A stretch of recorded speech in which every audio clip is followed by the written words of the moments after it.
하늘의 별 따기처럼 어렵다는 통영 시골 바닷가 어촌 마을에서 태어난 김연재입니다.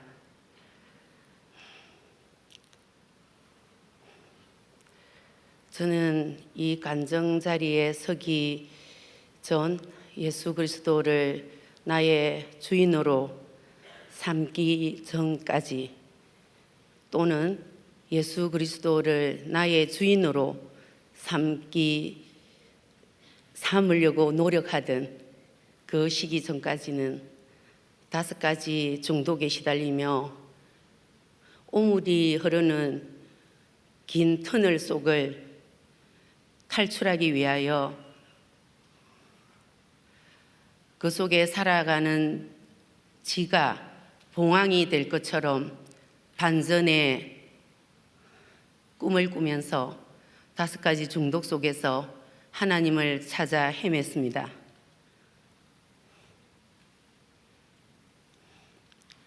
저의 어린 시절 양육 환경은 아버지의 알코올 술 중독과 잦은 고기잡이 나가는 그 일로 인하여 부재 중의 아버지였습니다. 그리고 아버지가 돌아오시면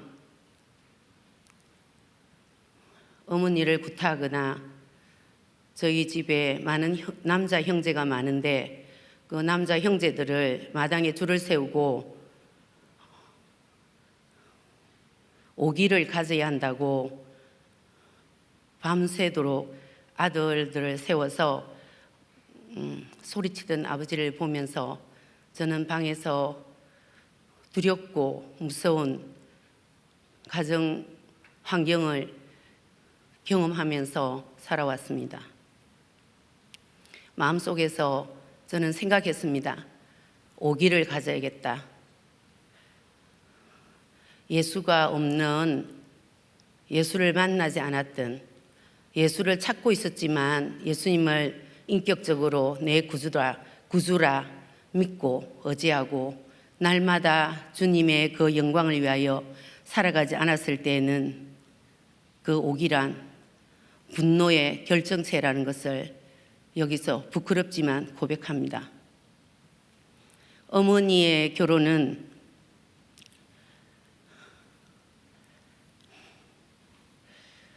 배우자를 교사나 면석이 수준의 남편을 기대했었는데, 저희 어머니는 외할아버지와 친할아버지와의 친분 관계 속에서 정략 결혼 비슷한 결혼을 했기 때문에 아버지가 초등학교 졸업도 하지 못한 채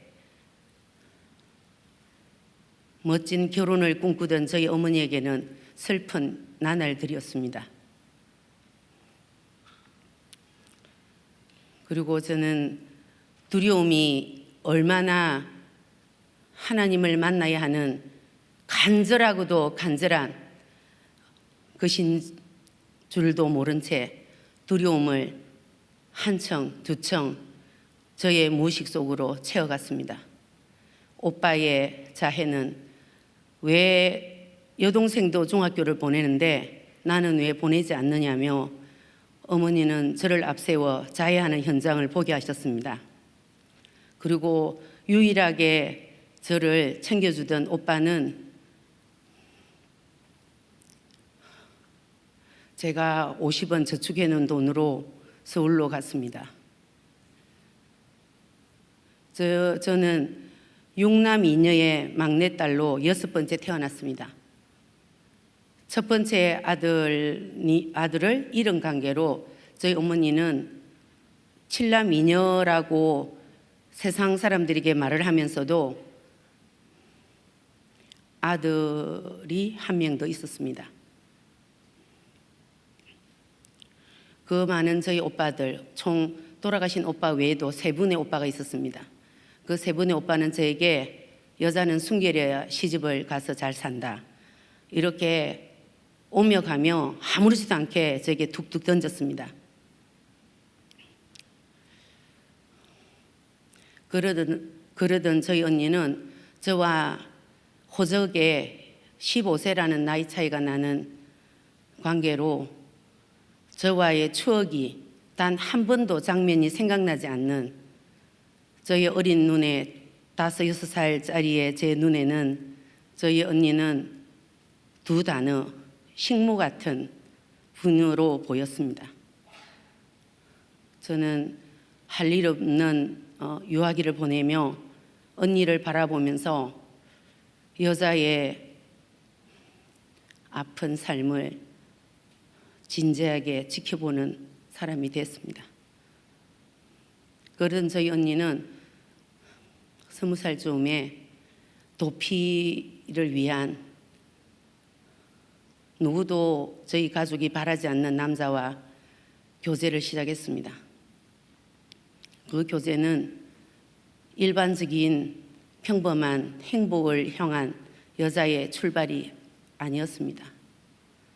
제가 여기서 잠깐 짚고 넘어갈 것은요, 이번 간증이 제가 하나님을 얼마나 경외하며 제가 예수 그리스도의 피죽은 부활에 의한 그 부활의 소망, 그 예수님, 오직 주 예수 그리스도를 드러내기 위해서 저의 양육 환경을 고백하고 있지만 이것이 저의 혈육이나 저의 집안에나 또는 지금도 살아계신 저의 언니 가족에게 누를 끼치기 위함이 아님을 미리 밝힙니다. 제가 거듭나기 전에는 원망스러웠던 과거에 여러분들이 계셨지만 제가 예수 그리스도를 나의 구주, 나의 주인으로 삼았을 때는 그 모든 것이 하나님 아버지의 계획이었다는 것으로 의심 없는 믿음을 갖게 되었습니다. 아멘이시죠? 예수 그리스도가 나의 주인이 되기까지 하나님만을 자랑하고 하나님만을 나타내는 이 간증의 시간이 되도록 전달하겠습니다. 언니는 임신과 낙태 반복하며 어린 아이를 놓고 도피를 했습니다. 도피한 후에 그 후유증은 온통 남아있는 저희 형제들과 부모님에게 그리고 홀로 남겨진 어린 아들에게 돌아왔습니다. 저희 어머니는 선인장을 좋아하시고 항상 부엌에 선인장을 키우시면서 선인장의 가시 같은 그런 도도하고 무서운 그런 양육을 시작하셨습니다. 저희 어머니는 살아생전에 교장 선생님이라는 별명을 갖고 계셨습니다. 외할머니 집에 저희 조카는 들어올 수 없었습니다. 담벼락에 붙어서 있는 에티오피아 잘생긴 어린 아이와 같은 그 제 조카의 모습을 저는 지금도 잊을 수 없는데요. 저는 그것 역시 하나님의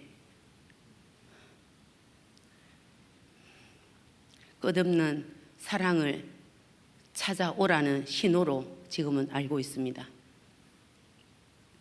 그 어린 조카의 눈망울,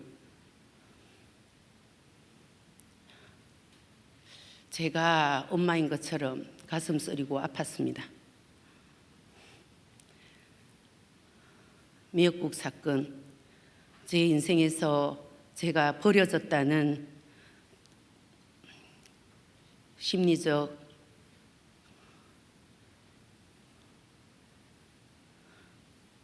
두려움을 경험한 사건입니다. 13살 중학교 입학을 앞두고 있는 초봄, 고구마를 심기 위해서 저희 어머니는 이른 아침부터 식사를 준비하셨습니다. 그리고 미역국을 마지막으로 끓이셨습니다. 그 미역국 끓인 것을 노란 바켓스에 3분의 2 가량 되는 양을 담으시고 이고 갈 사람이 없다고 하셨습니다. 저는 활달하고 쾌활한 성향의 막내 딸이었기 때문에 엄마 그거 내가 이고 갈게 요라고 했습니다. 어머니는 1초도 망설임 없이 저에게 그 바켓을 미역국을 머리에 이었습니다. 그 바켓을 이고 돌아서는 순간 처마 밑에서 그 바켓가 제 왼쪽 어깨 위로 등으로 흘러내렸습니다.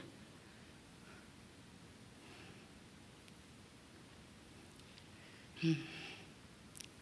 3도 이상의 화상을 여러 군데 생긴 상태로 제가 기르다 놓은 찬물로 온몸을 열을 식히며 입었던 옷을 다 벗어야 했습니다. 그리고 방에 어떻게 들어갔는지 기억이 없습니다. 그러고 있는 저에게 사단은 우리를 졸지도 주무시지도 않고 살아있는 자들을 삼키려고 두루 살핀다는 사단 마귀의 경험을 제가 했습니다. 무당 할머니로 알려져 있는 저희 집안의 할머니께서 제가 평상에 압사가 된 줄 알고 굵은 소금, 고등어나 통영은 고등어가 없고요. 주로 장어예요. 장어의 멸치의 뿌리는 네모 딱딱한 굵은 소금을 한 바가지 제 3도 화상 이상의 부위에 부었습니다. 노란 단백질이 흐르는 그 몸에 그 소금은 통증이 너무나 심각했기 때문에 제가 기절을 여러 번 하고 그리고 하루를 어떻게 보낸지 모르고 있는데 저희 어머니는 나타나지 않았습니다. 저는 말이 없다는 것이, 말을 하지 않는다는 것이 얼마나 무서운, 말을 할 수 없다는 것이 얼마나 무서운 두려운 것인가를 저는 경험하기 시작했습니다. 엄마 왜 그랬어? 내가 소리 지르는 거 듣지 않았어? 라는 말을 하지 못한 채 30이라는 나이를 넘겼습니다. 무슨 이유가 있겠지.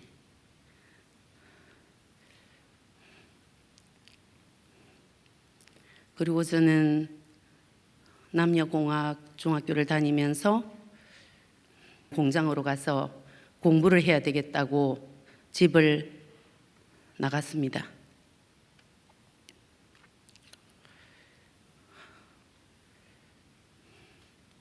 회사에 다니고 상교대로 공부를 하는 환경 속에서 저는 말없이 꿋꿋이 열심히 살면 저의 행복이 엄마와 언니와 다른, 제가 시골 바닷가에서 바라봤던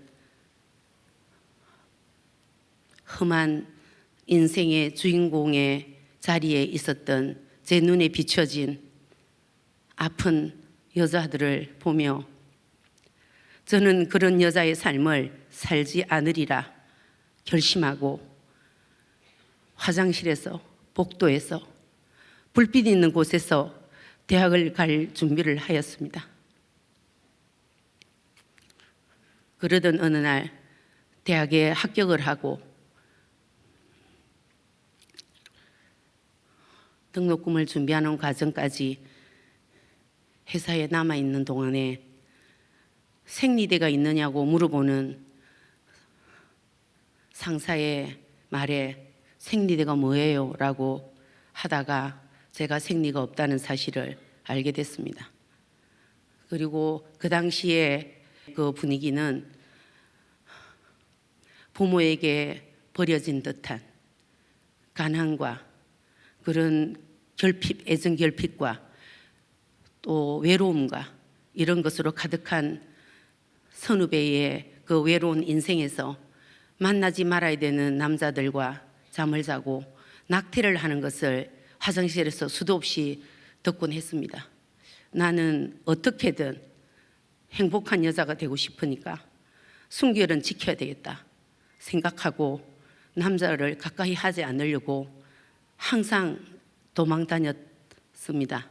그러나 하나님은 저를 야속하게도 산부인과를 갔어야지만이 그 음침한 골목을 제가 들어갔다 나와야만이 생리가 나오고 여자가 되는 것을 하나님께서 저희들에게 주신 게 아니라 그것을 가슴 아프게 지켜봤다는 것을 이 자리에서 말씀드리고 싶습니다. 제가 제 28살의 사진 한번 보여주시겠어요? 이렇게 참하다, 예쁘다 라고 말을 하며 저에게 결혼을 요구하던 남성들을 피해 다녔습니다. 좀 정신 이상자 같이 저는 대접했고 그 남자의 집에까지 갔지만 돌아오는 길에 연락을 하지 말라고 요구했습니다. 그리고 결혼 날짜를 잡아도 저는 도망 다녔습니다. 저희 집에 인사를 온 사람에게도 거절을 했습니다. 저는 단 한 번도 30이 넘도록 결혼을 해야겠다, 좋은 배우자를 기대하는 걸 한 번도 마음에 든 적이 없습니다. 그러던 제가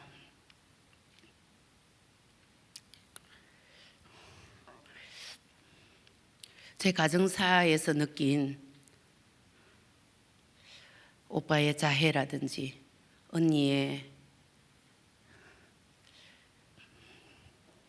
부자여스러운 열등감에 의한 결혼, 미국 사건, 이런 경험들이 저를 무늬만 여자인 것으로 만들어 갔다고 생각했습니다. 그래서 제가 거짓 메시지에 속지 말자라고 얘기를 한 겁니다.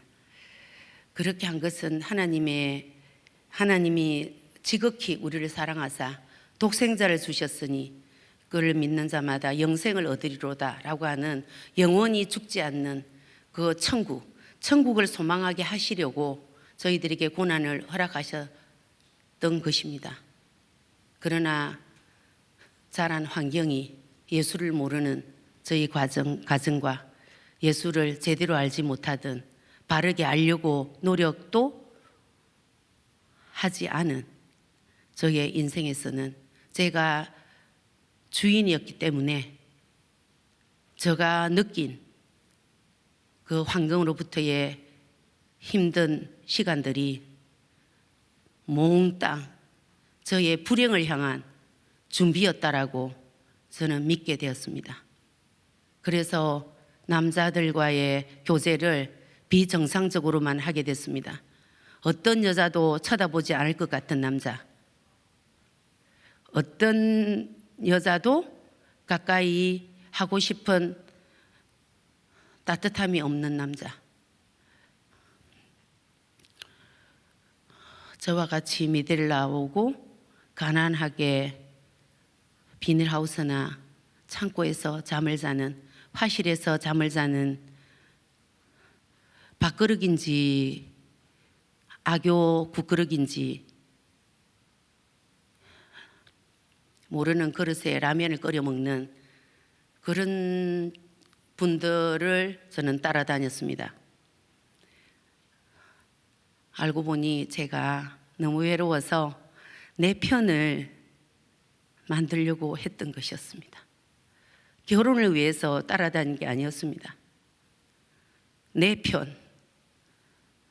하나님이 원하지 않았지만 저는 내 편을 찾아 헤맸다고 할 수 있겠습니다. 이로 인해서 저는 낮은 자존감의 여성으로 완벽한 준비가 된 사람이었습니다.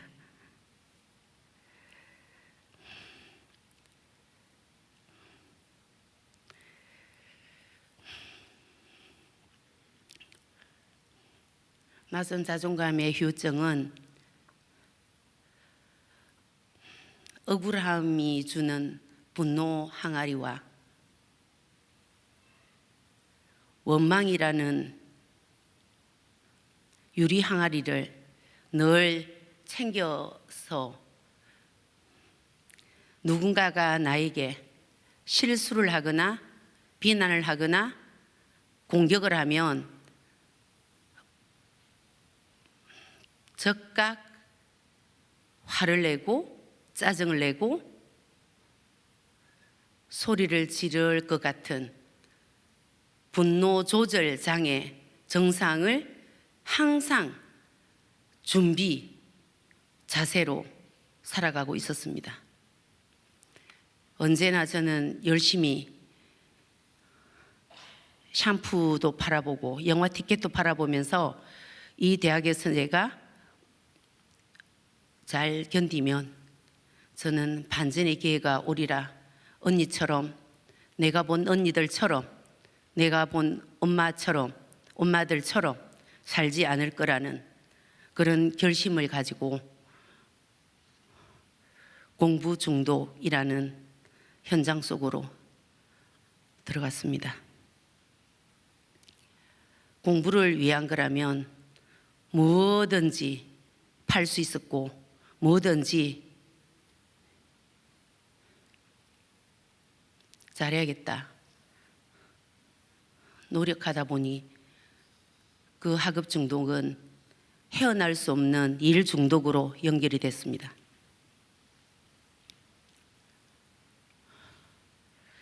남자를 내 편 만들겠다고 늘 추위를 느끼던 저의 가정집을 지나서 저의 따뜻한 가정을 이뤄보겠다고 시작한 저의 결혼은 폭력과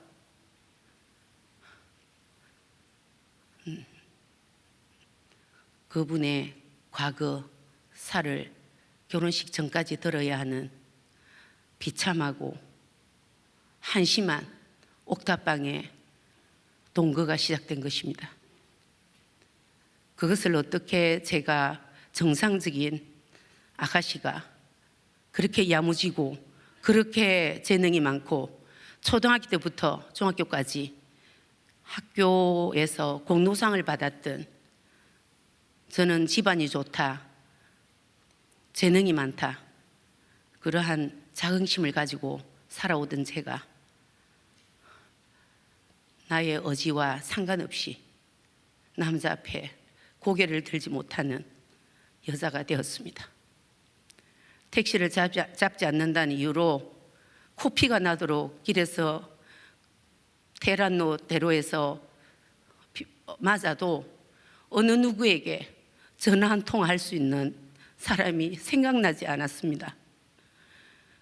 알코올 가정에서의 제 삶은 조용해. 어젯밤에 우리 집에 있었던 일 소문내면 안 돼. 저는 그런 가정에서 성장하다 보니 제가 현실적으로 어려움을 갖고 있어도 감히 말을 할 수 없었습니다.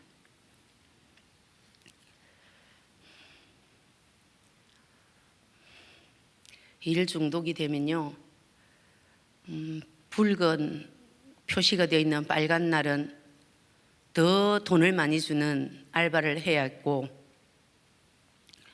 주말에 하기 싫어하는 사람들의 빈자리를 메꾸기 위해서 한 번도 생각해 보지 못하고 한 번도 해보리라고 상상조차 하지 않았던 알바까지 전전해야 했습니다. 그런 중에도 하나님께서는 제가 아바 아버지라 부르지도 않는데도 불구하고 선한 사람들을 보내주셔서 저를 위로해 주셨습니다.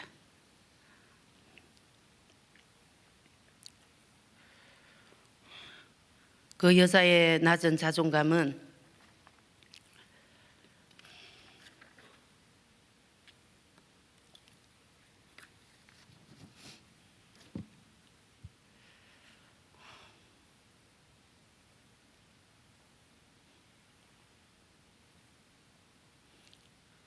아무도 결혼할 의사가 없는 그런 남자에게 제가 매달리고 있는 거예요. 저희 첫 번째 결혼 실패도 가족에게 투정도 부리지 못하고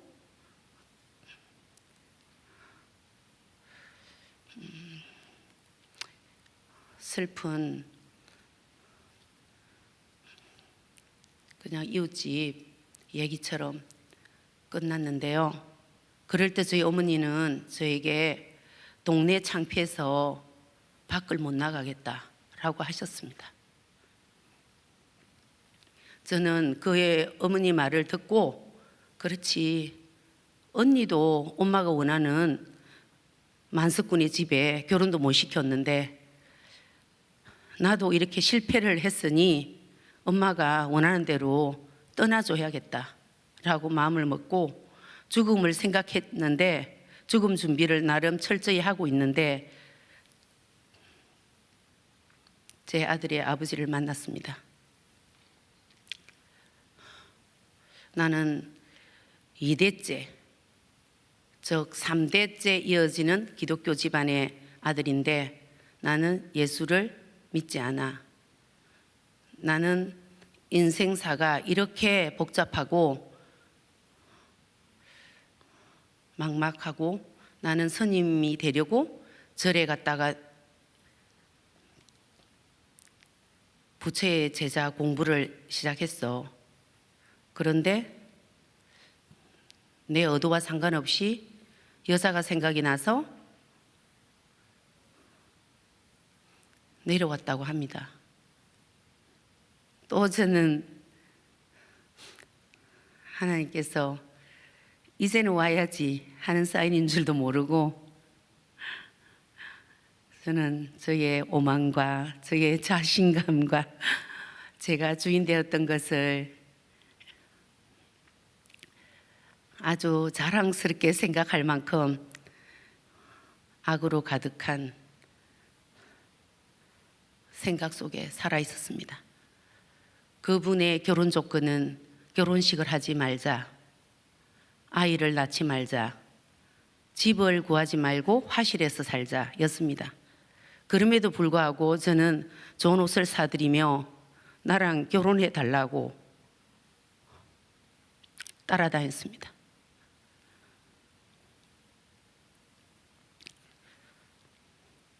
하나님의 은혜로 결혼이 하기 싫었습니다. 그래서 중간에 머리를 쇼커트를 하고 안 한다고 얘기했는데 이제 와서 안 한다고 하면 어떡하냐, 사람들한테 다 말했는데 네가 원하는 결혼식 해준다고 했잖아 라고 얘기했습니다.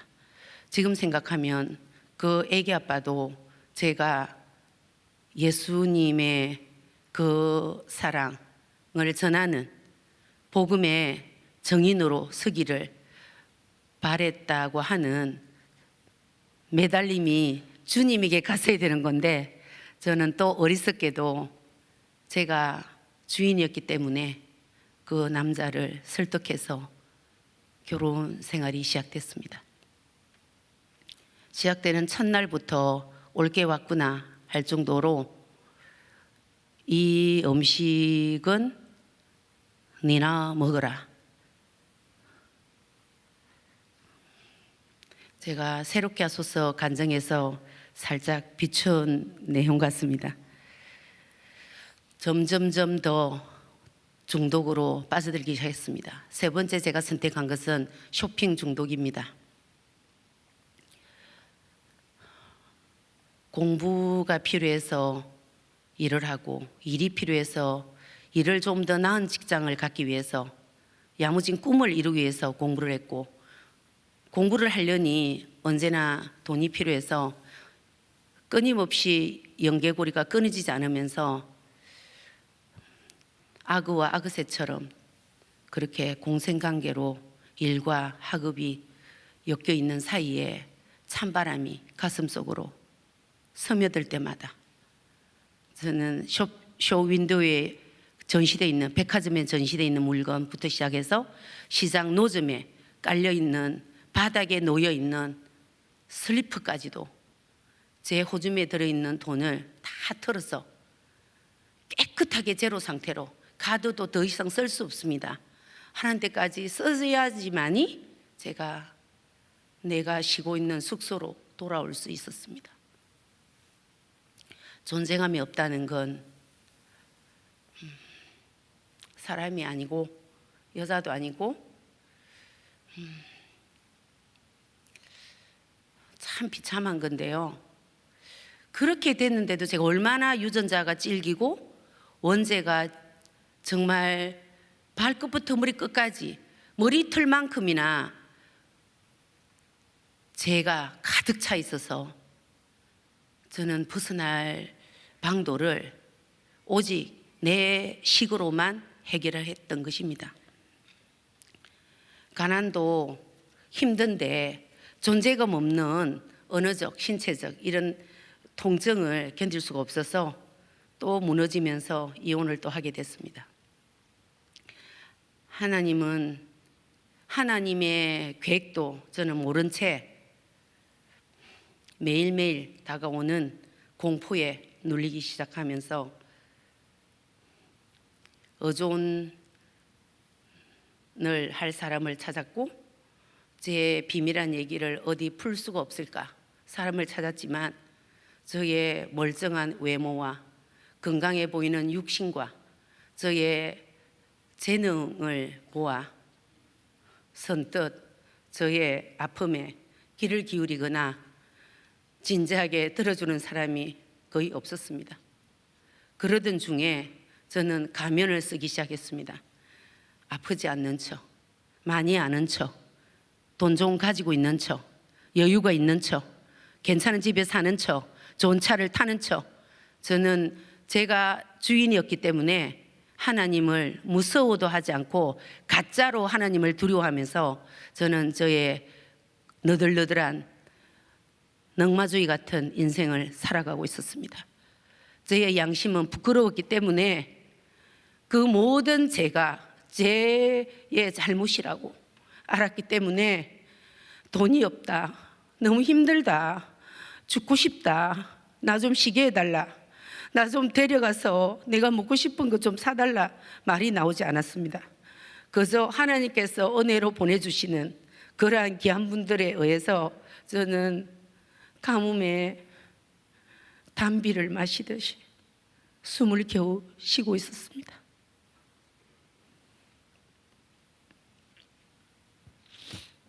제가 울 일이 아닌데 우네요.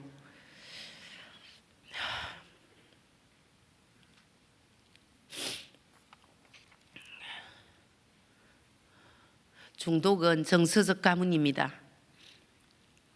희노애애락 5가지의 감정이 송두리째 도둑맞은 것입니다. 웃어야 할 때 웃지 못하고, 울 때 울지 못하고, 화날 때 화를 내지 못하고,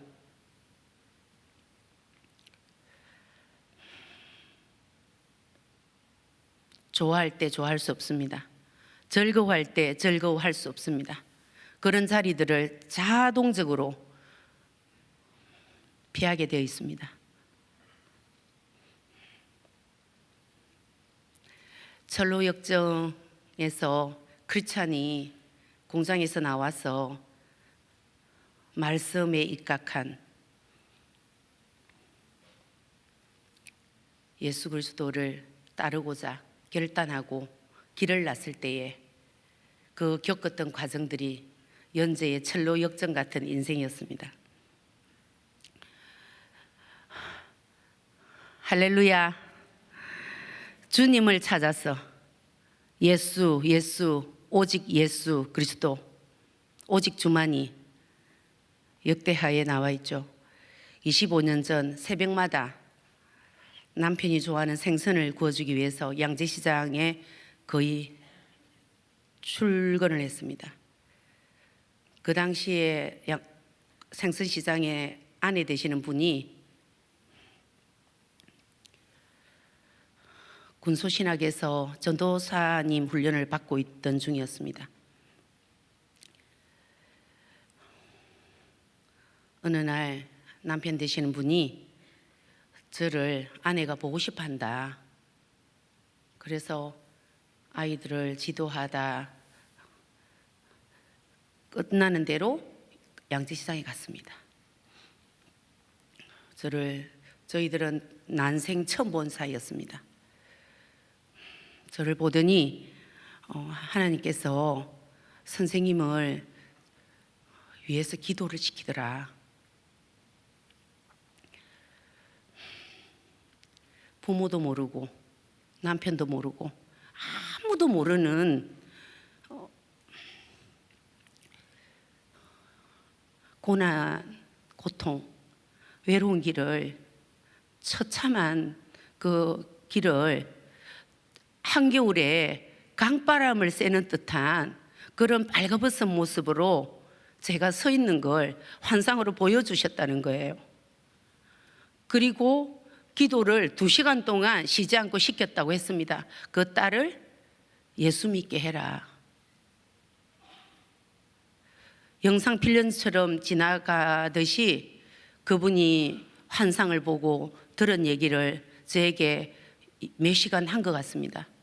저는 태어나 처음으로 항상 안 그런 척, 괜찮은 척, 잘난 척 이렇게 했기 때문에 거기다가 쟤도 인정 안 하는 예쁜 척 하고 이렇게 있었기 때문에 그 달구뚝 같은 눈물이 나올 리가 없는데 하염없이 제가 달구뚝 같은 눈물을 흘리며 하나님이 살아있다는 건 내가 알지만 살아있는 건 몰랐지만 제가 7살 때 예배당을 다녔거든요.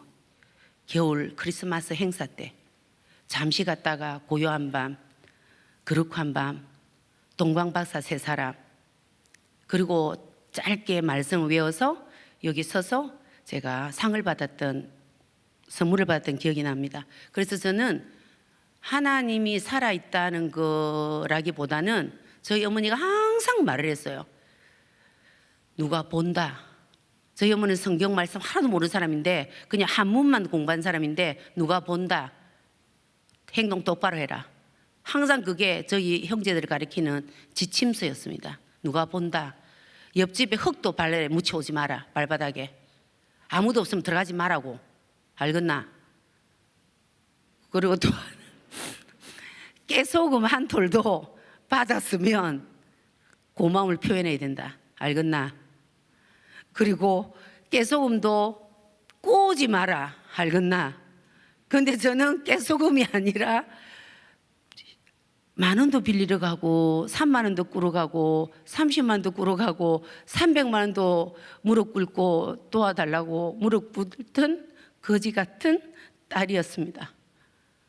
하나님이 이제 오지 그래 라고 사인할 때 다정하게 부를 때 조용히 상처 가운데로 환난 가운데로 부르실 때 우리는 나의 재성과 나의 원죄와 유전죄로 인한 자범죄와 온갖 탐심과 욕심 사이에서 그것을 상처라 말하며 내려놓지 않습니다.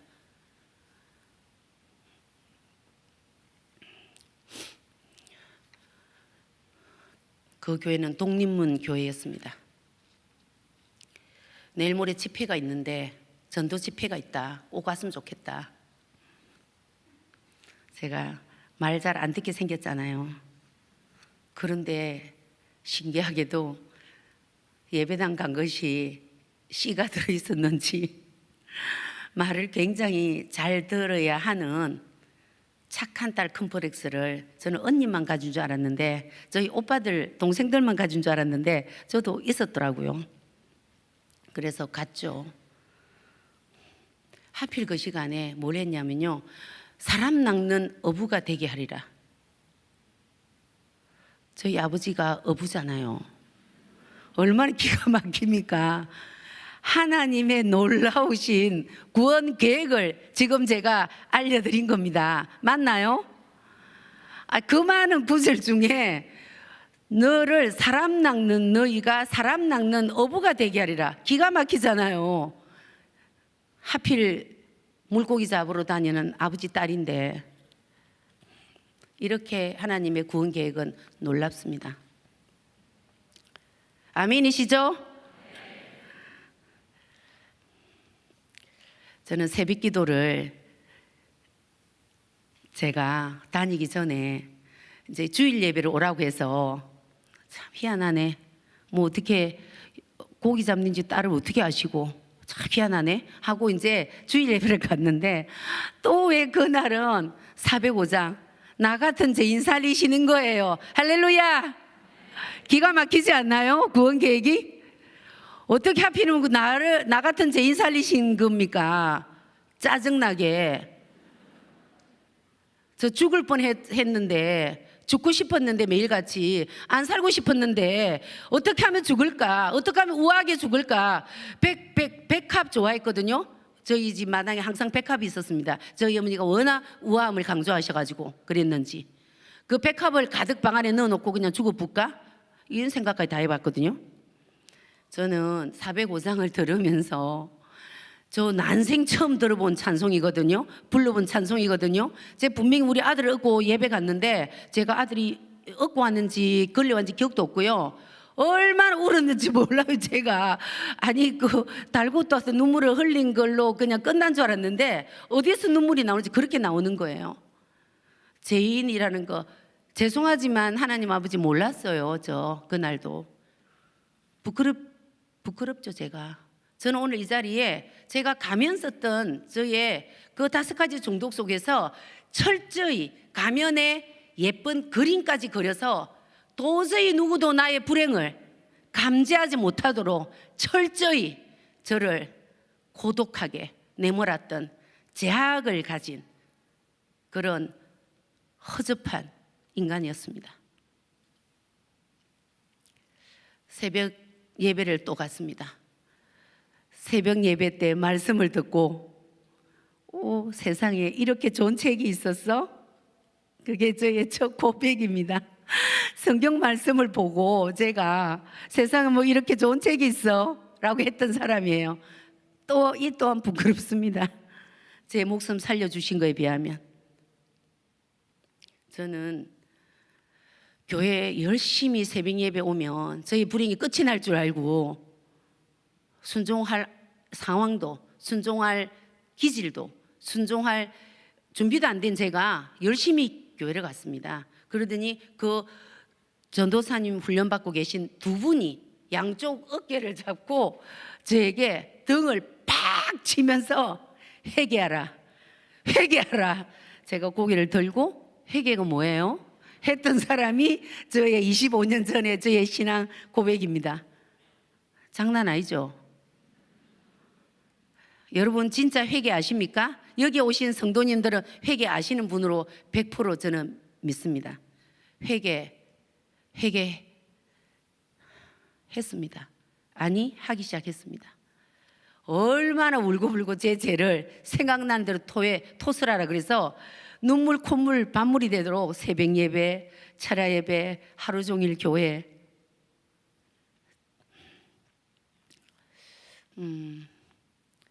제 몸에서 벌레가 입 밖으로 나오는 회개의 경험을 제가 했습니다. 분명히 몸무게는 그대로인데 구역 그냥 올라오는 것 같아요. 으악 하는 그런 회개를 제가 했습니다. 그러던 어느 날 제 몸이 가벼워지는 거예요. 여러분 제대로 회개하시고 경험하셨죠? 몸이 가벼워지더라고요. 그래서 제가 절대 안 가는 곳이 대중목욕탕입니다. 그 미역국 사건 때문에 제 몸에 흉한 흉터가 있잖아요. 세월이 흘러서 묻어가고 있지만 제 기억은 생생하잖아요. 그 후유증으로 제가 대중목욕탕을 못 가는 몸을 가지게 됐습니다. 여러분 겉만 보고 사람 평가하지 마세요. 부탁드립니다. 저는 정상적인 몸에 털이 없습니다. 신체화 장애라고 합니다. 그런 몸을 제가 대중탕을 갈 수 있겠습니까? 눈에 보이는 것은 여러분 잠시고 영원한 것은 예수 그리스도 그 생명이잖아요. 예, 영원한 천국이잖아요. 그런데 우리는 눈에 보이는 걸 가지고 내 스스로도 거짓에 속아서 어째요? 스스로 못 나서는 거예요. 하나님 앞에 가져간다 했지만 그 상처를 웅켜 안고 있는 거예요. 이것도 하나님이 알면은 시급할 거야. 그리고 나를 써주시겠어? 나를 교수 만들어 주겠어? 나를 작가 만들어 주겠어? 두려워서 하나님 밖에 고백도 못하는 그런 연약하고 보잘것없는 저의 모습이었습니다. 저는 집안 좋다 유명한 통영에서 알아주는 향교를 운영했던 분이 저의 외정손 할아버지입니다. 그리고 저희 어머니는 항상 그 외할아버지의 명예를 자랑했습니다. 돌아가실 때 산을 덮었다고 얘기합니다. 빨간 깃발이. 그 정도로 저는 집안 좋은 것이 제가 더 가면을 확실하게 쓰고 반전의 인생에 유익한 것인 줄 알았습니다. 절대 아닙니다. 제가 믿고 있던 그 든든한 백들, 그 배경, 뭔가 괜찮은 혈통이, 집안이 인물 좋은 게, 학력 좋은 게 하나님을 만나는데 걸림돌이고 장애라는 사실을 여실히 절절히 느끼고 살아가고 있습니다. 저는 몸에 땀이 나지 않는 사람이었어요. 그런데 회개를 너무 열심히 하니까 근육에 살이 나가는 듯한 제가 홀가분한 걸 경험했는데 목욕탕을 갔는데 확인하러 갔습니다. 몸무게가 줄지 않았더라고요. 저는 그 놀라운 체험을 했습니다. 그리고 분노가 그걸 우리가 뭐라 하냐면 몸속에 남아있는 하여튼 선풀이의 흔적인데요. 그게 빠져나가는 듯한 느낌을 받았습니다. 그리고 몸에서 땀이 나기 시작했습니다.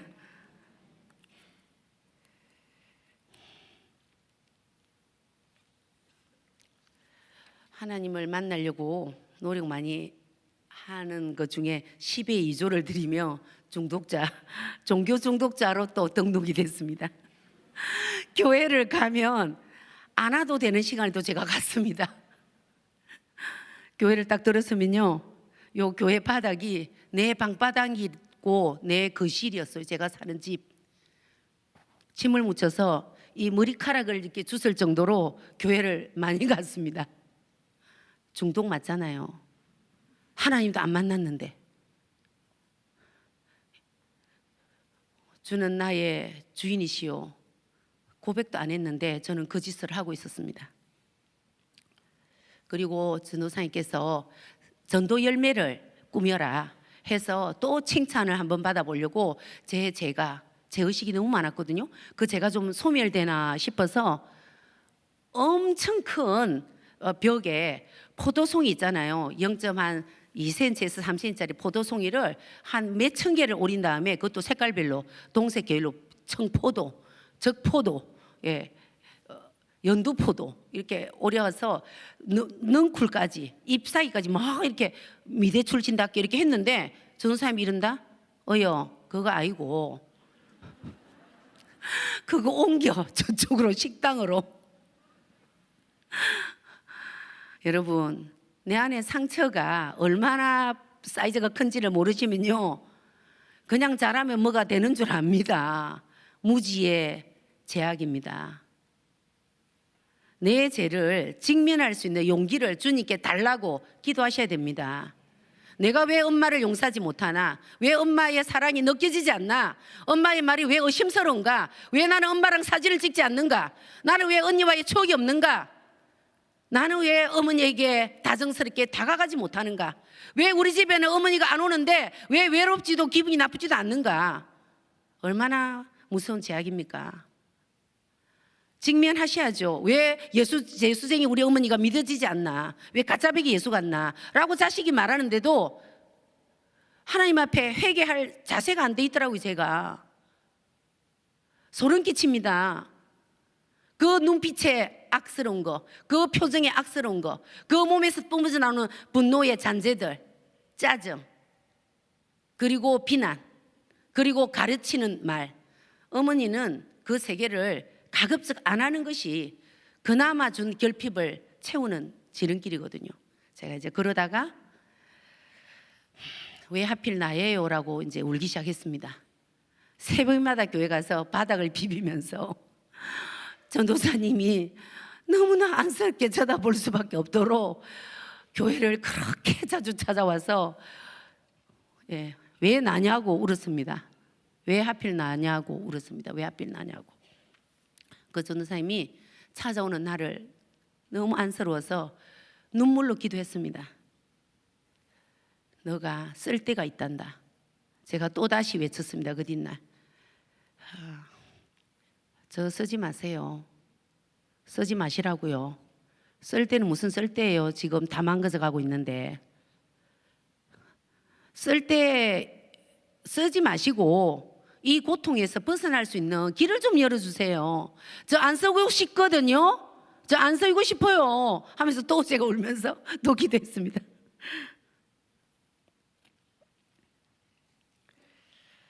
그러던 저에게 현실은 막막하고 하기 싫은 일은 공휴일도 주말도 내가 여자인지 사람인지 발톱 3개 빠져가면서 카페 일을 하지를 않나.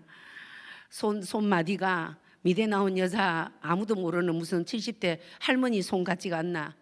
저는 그런 것을 신세한탄하면서도 제가 쇼핑 중독자니까 해결해야 되는 과제가 너무 많더라고요. 그래서 누가 돈을 꾸주면요, 꾸주는 게 무서운 거예요. 또 제가 오다 가다가 또 눈길이 딱 마주치면 걔를 사야 되니까요. 돈이 아무것도 없어질 때까지. 그렇지 않으면 어디 가서 죽지? 산에서 내려가 볼까? 나 통영 사람인데 통영 바닷가에 버스 타고 가서 한번 그냥 그 산 골짜기에서 굴러볼까? 별 생각을 다 하게 되니까. 그리고 제가 예전에 꿈이 화가였는지, 제가 지금 공부하고 있는 게 뭔지, 내가 여자인지 애 엄마인지 그리고 제가 사람인지 구분도 안 갈 정도로 제가 중독에 빠져들고 있었습니다. 그러다 보니 그 돈을 감당하기 위해서 밤낮으로 알바 종류를 다 뛰어야 돼가지고요, 몸이 아프기 시작한 거예요. 폐결핵, 또 목의 수술, 또 몸 안의 수술, 또 어쨌든 약이 이제 떨어지면 안 되는 약물 의존까지 제가 된 겁니다. 한 5가지 정도 되죠. 참. 자, 다음으로 극적인 관계로 넘어가겠습니다. 주님이 알려주신 좁은 길에 섰습니다. 예수 그리스도 한번 만나고 싶었습니다. 믿기로 했습니다. 이러다가 내가 갖고 싶었던 이 아들도 책임질 수도 없을 수도 있겠구나. 그리고 제가 꿈이 야무졌는데 신학대학교 전임 교수가 되고 신학대학교 군소신학대학교의 총장이 되고 아주 야무진 꿈 가지고 있었기 때문에 가면을 벗을 용기가 나지 않았기 때문에 예수님을 믿는다는 것이 참 힘들었거든요. 그런데 제가 그냥 믿어야 되겠다라는 결정적인 것이 사실은 저에게 목이 조이듯이 올 때 하나님께서 주시는 선물들이었습니다. 그런데도 말씀이 없으니까, 말씀이 육신이 되지 않으니까 또 5가지 중독이 잦아드나 싶으면 또 올라가고, 또 이게 죽으면 저게 올라가고 그렇게 저의 삶을 좀 먹어가고 있었습니다.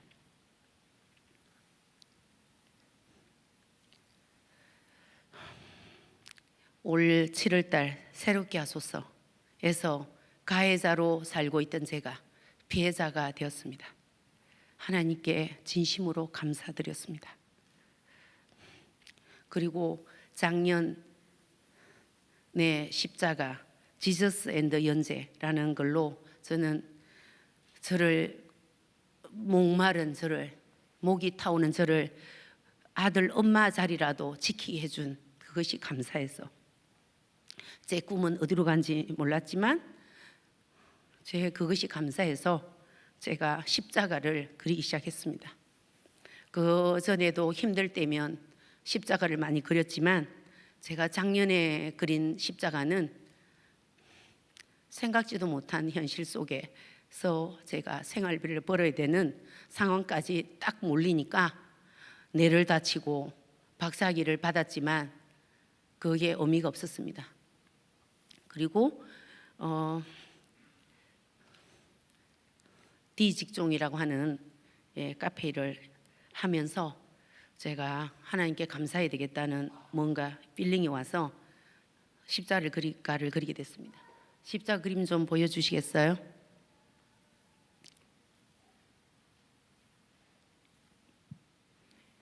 이 왼쪽에 보이는 이 그림은 철로역정이라는 제목의 작품입니다.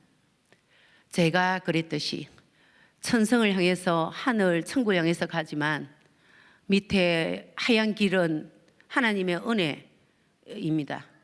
받음에도 불구하고 붉고 노랗고 핑크고 자세히 보면 이 색들이 숨어 있는데요. 그 색들은 저와 여러분이 하나님을 믿는다고 하면서도 딴 길로 새거나 그 자리에 멈추는 모습을 제가 표현한 겁니다.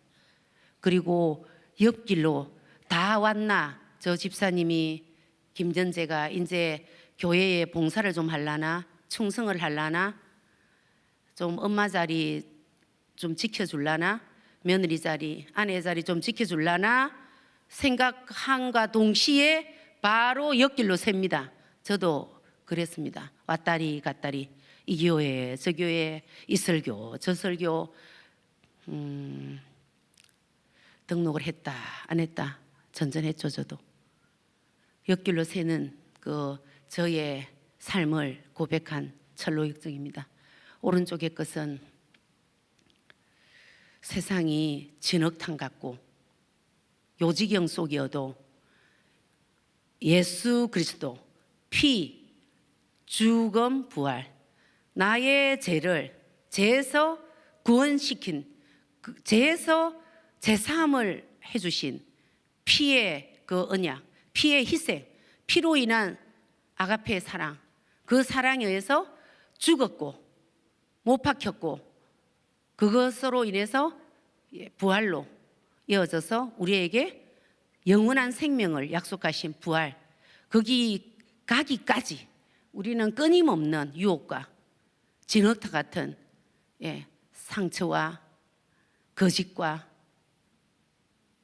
탐욕과 정욕과 이성의 자랑과 그리고 나가 할 수 있다라고 하는 I can do it이라고 말하는 나는 할 수 있다를 끝없이 무슨 그것이 대단한 자기 성찰인 것처럼 그것이 영원한 자기의 행복을 보장해 줄 것처럼 나는 할 수 있다라고 외쳤던 내가 주인이었던 삶을 저는 과감하게 버리기로 마음먹었습니다.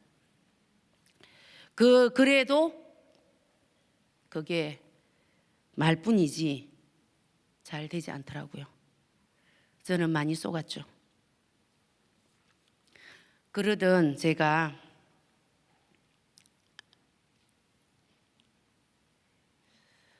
전도에 불이 붙어서 그것도 역시 죄를 좀 사해 보려고 어떻게 좀 인생이 좀 풀려보나 해서 전도를 하나님이 제일 좋아한다고 그래서 하늘의 상급은 두루마리에 제 이름을 있어야 될 것 같아서 열심히 닥친 대로 전도를 했죠.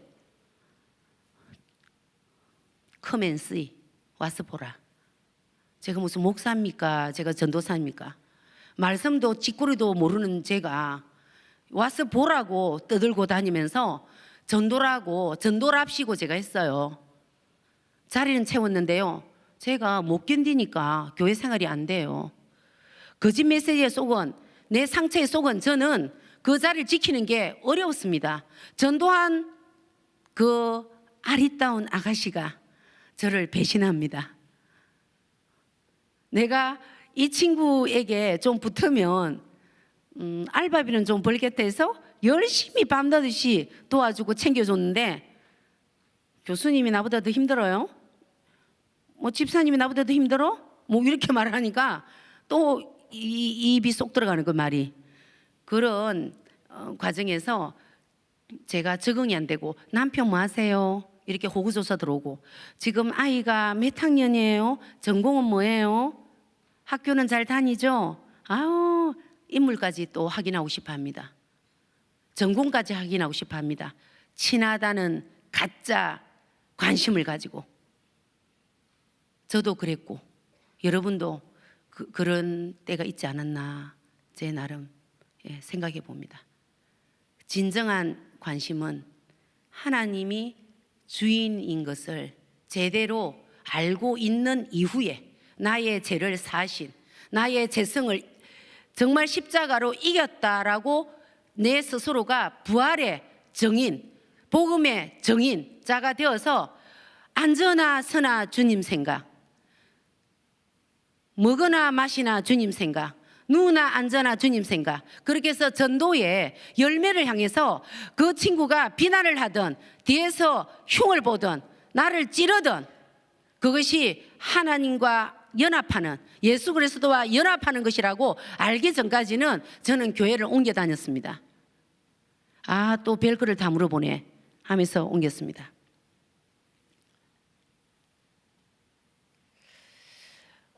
또 이렇게 말했습니다.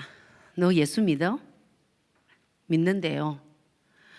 왜냐하면 그냥 너랑 나랑은 천국에 가면 청이 다를 것 같아. 난 3층인데 너는 아무래도 지하 3층 갈 것 같아. 천국 가가지고 청이 다르면 찾기 힘들어. 만나기도 귀찮고. 예수 좀 제대로 믿고 같은 청에서 좀 보면 안 될까? 이렇게 말할 정도로 악한 성도였습니다. 이러던 저에게 다니엘 기도에 오라는 초청이 왔습니다. 한 달 동안 멍했습니다. 왜 내가 여기를 가지? 그분들처럼 아닌데 내가 왜 가지? 라고 했다가 하나님이 너를 쓸 때가 있다라고 한 것에 희망을 걸고 참석하기로 하고, 계속 다니엘 기도회와 과거에 했던 것과 지금 참여하시는 귀한 간증자님들의 간증을, 살아있는 생생한 간증을 들으면서 제가 얼마나 어리석었고 얼마나 불신자였는지를 확인하면서 준비하는 동안에 올게 왔습니다. 저는 이것이 계기가 돼서 나를 부인하고 나의 십자가를 감사함으로 달게 지는 기적의 역사가 일어나게 됐습니다. 항상 저는 가면을 쓰고 포장을 하고 반전의 기회만 노리던 인생이었기 때문에 교수라는 호칭과 박사라는 호칭을 떼어내기가 너무 힘들었습니다. 그런데 박사 된 지, 논문 통과한 지가 올해가 6년째고 졸업을 내가 5년 전에 했고 통과된 지는 6년 됐는데 박사 호칭을 뗐으면 좋겠다. 좀 교재에 신경이 쓰인다. 교수 호칭을 좀 뗐으면 좋겠다. 지금도 시간강사 하고 있지 않냐. 이런 얘기를 들을 때마다 그냥 절벽에 저를 등 떼어미는 것 같았어요. 기분이. 그런데 아니라 다를까 어렵게 오랜만에 저희 교회에 오신다는 한 자매님이 셈으로 통일합시다. 그녀는 어떤 사연이 있든지 그건 제가 정확히 모르지만 저와 다른 여유 보이는 삶을 살고 있는 것으로 제가 착각할 만큼 나보다 더 안정된 삶으로 보였습니다. 그런 분이 저만큼 그렇게 도그 고생 안 한 것 같은데 이 세임이라고 떼자고 하니까 죽을 것 같은 거예요. 그래서 제가 말문을 닫아서 톡 답을 하지 않았어요. 그리고 하루가 지나고 시험이 쫙 밀려오는데 내일 모레 다니엘 기도에 서야 되는데 제가 하나님께서 놀랍게도 만지고 있었던 거예요, 저를. 저희 교회 담임 목사님께서 교회 화장실 페인트 색을 좀 골라달라. 페인트가 좀 채색이 필요하다. 코로나로 인해서 이제 교회 예배 못 드리다가 이제 이번 주부터 드리게 되니까 저를 불렀어요. 한 3, 4주 전의 이야기입니다. 다니엘 기도회가 이렇게 하나님의 역사가 대단하다는 것을 제가 선포합니다. 어떻게 그런 일이 있을 수 있겠어요? 제가 6년을 버티고 있던 거였는데 난 평생에 내 묘비에 묘비 없지. 내 우리 아들한테 나 묘비 하지 마. 엄마 쪽팔리게 살아가지고 묘비 필요 없어. 안 해도 돼. 그냥 가루 만들어갖고 저 바닷가 물고기 밥 만들어주면 돼. 이렇게 했던 사람인데 무슨 묘비에 박사 교수 호칭이 있기를 그런 거지 같은 기대를 걸면서 있었던가 봐요. 이 호칭을 통해서 제가 시험 들게 했던 분들이 있다면 제가 이 자리를 빌어서 사과드립니다. 왜냐하면 그 사람들이 이런 호칭을 받을 수 없어서 안 한 게 아니라 저는 양보했고 포기했고 때를 기다리다가 놓쳤다는 사실을 알게 됐습니다. 그래서 저는 박사 교수 호칭을 내려놓는 법도 모른 채 왜 내려놔야 되는지도 모른 채 목사님한테 갔습니다. 이게 다니엘 기도가 제게 준 최고의 축복이자 선물이기 때문에 제가 이 얘기를 다르게 조작할 수 있었지만 솔직히 말씀드리는 겁니다.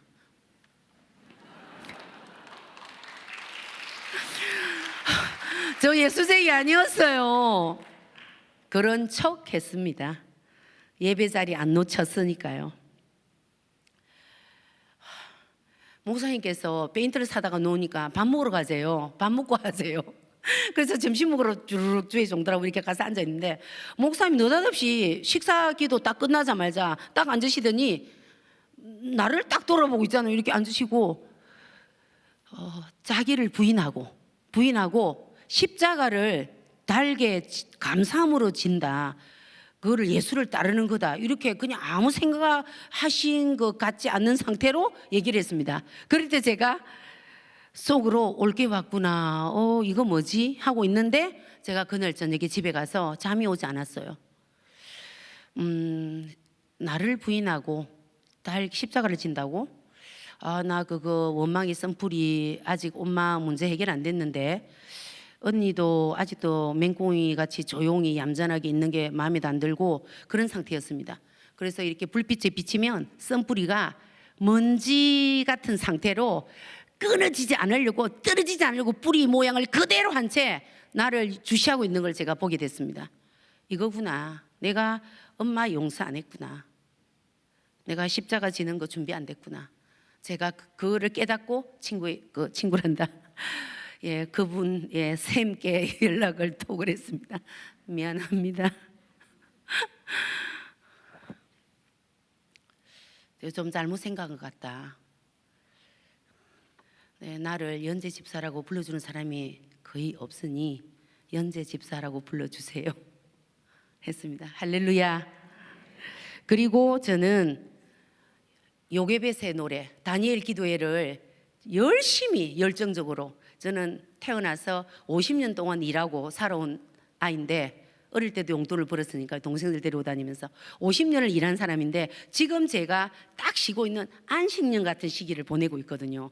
6개월을 휴가 받았습니다. 그런데 다니엘 기도에서 불러준 거예요. 얼마나 큰 축복이에요. 다행이고. 저는 예전에 기도했죠. 저를 쓴다고요? 쓸 거면 제대로 쓰세요. 뛰어다니게 쓰지 마세요. 이렇게 기도한 적이 있는데 그래서 제가 그렇게 하고 이 요게벳의 노래를 제가 듣게 됐습니다. 요게벳 노래를 30번 들으니까 저희 어머니의 눈물이 보이는 거예요. 우리 어머니의 아픔이 보이는 거예요. 그리고 우리 언니의 아픔이 보이는 거예요. 우리 언니의 눈물이 보이는 거예요. 그래서 제가 어머니와 언니를 용서하고 이해했습니다. 그러니까 제가 어머니가 보고 싶고 언니를 잘 챙겨야 되겠다 마음을 먹게 되더라고요. 그리고 제가 말씀으로 주의 복음을 들고 나가는 산정인 노릇의 삶을 제가 결단했습니다. 한 교회에 불을 내리고 그리고 말씀으로 제자 양육을 받고 그리고 방황하는 영혼들을 주께로 모셔드려서 그분들이 영적으로 성장하고 육의 문제가 해결될 때까지 정성껏 섬기기로 결단했습니다. 갈라디아서 2장 20절 말씀, 내가 그리스도와 함께 십자가에 못 박혔나니 그런즉 이제는 내가 산 것이 아니요 오직 내 안에 그리스도께서 사신 것이라. 이제 내가 육체 가운데에서 사는 것은 나를 사랑하는 하나님의 아들을 믿는 믿음 안에서 사는 것이라. 그리고 마지막으로 제가 고린도후서 5장 17절 말씀으로 저의 부끄러운 가면을 벗고 부끄러운 간증을 마치면서 고린도후서 5장 17절로 제가 승리했다는 것을 여러분에게 선포합니다. 그런즉 누구든지 그리스도 안에 있으면 새로운 피조물이라. 이전 것은 지나갔으니 보라 새 것이 되었도다. 아멘. 하나님 감사합니다.